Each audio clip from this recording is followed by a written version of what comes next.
یا ایھا الذین آمنوا، اے ایمان والو، اللہ کا پیغام مومنوں کے نام۔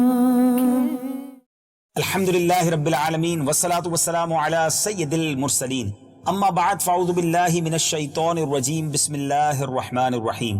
الصلاة والسلام علیکہ یا رسول اللہ وعلی آلک واصحابک یا حبیب اللہ، الصلاة والسلام علیکہ یا نبی اللہ وعلی آلک واصحابک یا نور اللہ۔ میٹھے میٹھے اسلامی بھائیوں اور مدنی چینل کے ناظرین، سلسلہ ہے اللہ کا پیغام مومنوں کے نام۔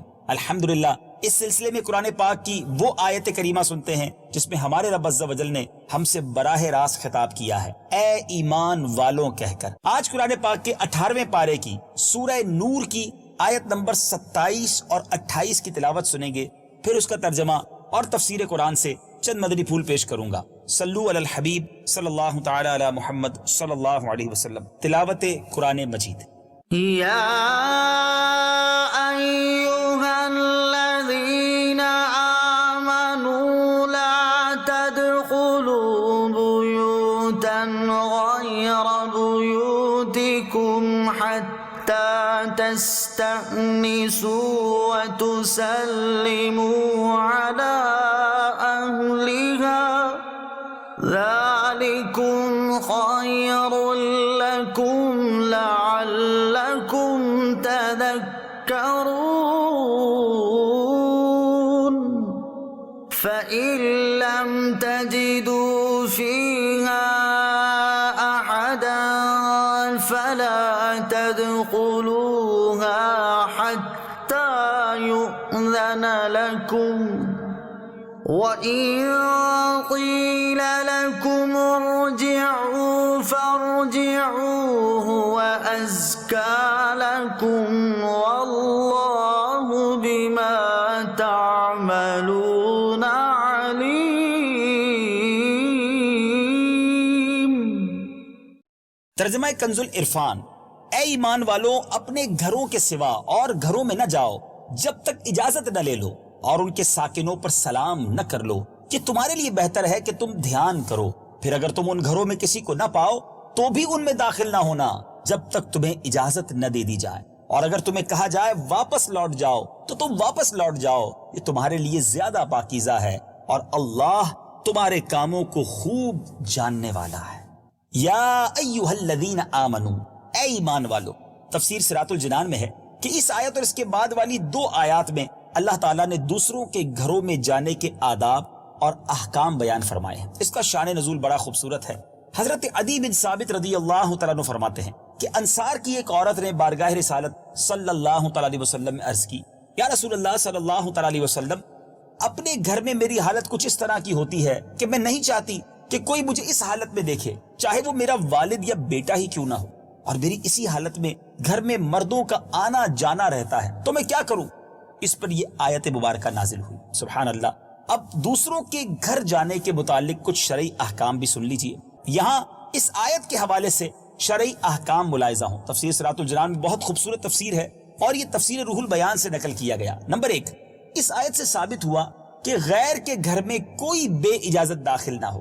اجازت لینے کا طریقہ یہ بھی ہے کہ بلند آواز سے سبحان اللہ یا الحمدللہ یا اللہ اکبر کہے، یا خن کارے جس سے مکان والوں کو معلوم ہو جائے کہ کوئی آنا چاہتا ہے، اور یہ سب کام اجازت دینے کے طور پر ہوں، یا یہ کہے کہ کیا مجھے اندر آنے کی اجازت ہے۔ غیر کے گھر سے وہ گھر مراد ہے جس میں غیر رہتا ہو، خواہ اس کا مالک ہو یا نہ ہو۔ نمبر 2، اگر دروازے کے سامنے کھڑے ہونے میں بھی بے پردگی کا اندیشہ ہو تو دائیں یا بائیں جانب کھڑا ہو کر اجازت طلب کرے۔ حدیث شریف میں ہے، اگر گھر میں ماں ہو جب بھی اجازت طلب کرے، بغیر اجازت گھر میں داخل نہ ہوں۔ آیت کا یہ حصہ فَإِن لَمْ تَجِدُوا فِيهَا أَحَدًا، ترجمہ پھر اگر تم ان گھروں میں کسی کو نہ پاؤ۔ تفسیر صراط الجنان میں ہے، یعنی اگر مکان میں اجازت دینے والا موجود نہ ہو تو بھی ان میں داخل نہ ہونا جب تک تمہیں اجازت نہ دے دی جائے، کیونکہ غیر کی ملک میں تصرف کرنے کے لیے اس کی رضامندی ضروری ہے۔ اور اگر مکان میں اجازت دینے والا موجود ہو اور وہ تمہیں کہے کہ واپس لوٹ جاؤ تو تم واپس لوٹ جاؤ، اور اجازت طلب کرنے میں اصرار اور منت سماجت نہ کرو۔ دروازہ بجانے سے متعلق بھی چند اہم باتیں سن لیجیے. جب کسی کے گھر جائیں اور دروازہ بجائیں تو بجانے سے پہلے ان باتوں کا ضرور خیال رکھیں. کسی کا دروازہ بہت زور سے کھٹکھٹانا اور شدید آواز سے چیخنا، خاص کر علماء اور بزرگوں کے دروازوں پر ایسا کرنا اور ان کو دور سے پکارنا مکروہ اور خلاف ادب ہے. لہذا درمیانے انداز میں دروازہ بجائیں اور آواز دینے کی ضرورت ہو تو درمیانی آواز سے پکارے. یوں ہی جس کے گھر پہ بیل لگی ہو تو ایسا نہ کرے کہ بٹن پر ہاتھ رکھ کر ہی کھڑے ہو جائیں اور جب تک دروازہ کھل نہ جائے اس سے ہاتھ نہ اٹھائیں، بلکہ ایک بار بٹن دبا کر کچھ دیر انتظار کریں. اگر دروازہ نہ کھلے تو دوبارہ بجا لیں، کچھ دیر انتظار کرنے کے بعد پھر بجا لیں. اگر تیسری بار بجانے کے بعد بھی جواب نہ ملے تو کسی شدید مجبوری اور ضرورت کے بغیر چوتھی بار نہ بجائیں، بلکہ واپس چلے جائیں اور کسی دوسرے وقت میں ملاقات کر لے. نبی کریم صلی اللہ تعالی علیہ وسلم کا طرز عمل کیا تھا؟ سبحان اللہ. امام بخاری نے الادب میں اور ابو داؤد نے حضرت عبداللہ بن بشر رضی اللہ تعالیٰ سے روایت نقل کی ہے کہ رسول اللہ صلی اللہ تعالی علیہ وسلم جب کسی قوم کے دروازے پر تشریف لاتے تو دروازے کے بالکل سامنے کھڑا نہ ہوتے، بلکہ دروازے کی دائیں جانب یا بائیں جانب کھڑا ہوتے اور فرماتے السلام علیکم السلام علیکم. اس کی وجہ یہ تھی کہ ان دنوں دروازوں پر پردے نہیں ہوتے تھے. سبحان اللہ. اور ایک اور خوبصورت بات سیکھ لیجئے کہ جب کسی کا دروازہ بجائیں اور اندر سے پوچھا جائے کہ کون ہے تو اس کے جواب میں یہ نہ کہیں کہ میں ہوں، بلکہ اپنا نام بتائیں تاکہ پوچھنے والا آپ کو پہچان سکے. حضرت جابر رضی اللہ تعالی عنہ فرماتے ہیں کہ میں اپنے والد کے قرض کے سلسلے میں سرکار علیہ الصلوۃ والسلام کی خدمت میں حاضر ہوا تو میں نے دروازہ بجایا. آپ نے پوچھا کون ہے؟ میں نے عرض کی کہ میں ہوں. آپ علیہ الصلوۃ والسلام نے ارشاد فرمایا میں یعنی میں تو میں بھی ہوں. گویا آپ علیہ الصلوۃ والسلام نے اس جواب کو ناپسند فرمایا. اس آیت کے اگلے حصے ہوا اسکا لکم، یہ تمہارے لیے زیادہ پاکیزہ ہے. تفسیر صراط الجنان میں ہے یعنی اجازت نہ ملنے کی صورت میں تمہارا لوٹ جانا تمہارے لیے زیادہ پاکیزہ کام ہے، کیونکہ بعض اوقات لوگ اس حال میں ہوتے ہیں کہ اس وقت کسی کا اپنے پاس آنا پسند نہیں کرتے. سبحان اللہ.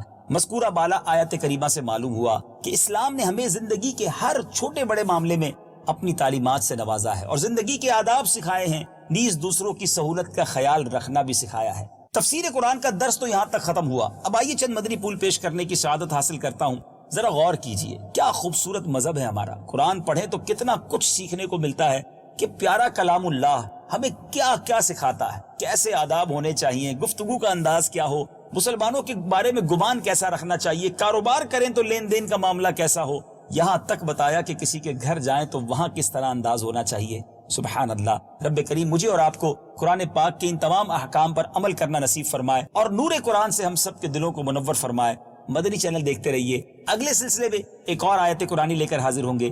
صلو علی الحبیب صلی اللہ تعالی علی محمد صلی اللہ علیہ وسلم. یا ایھا الذین آمنوا، اے ایمان والو،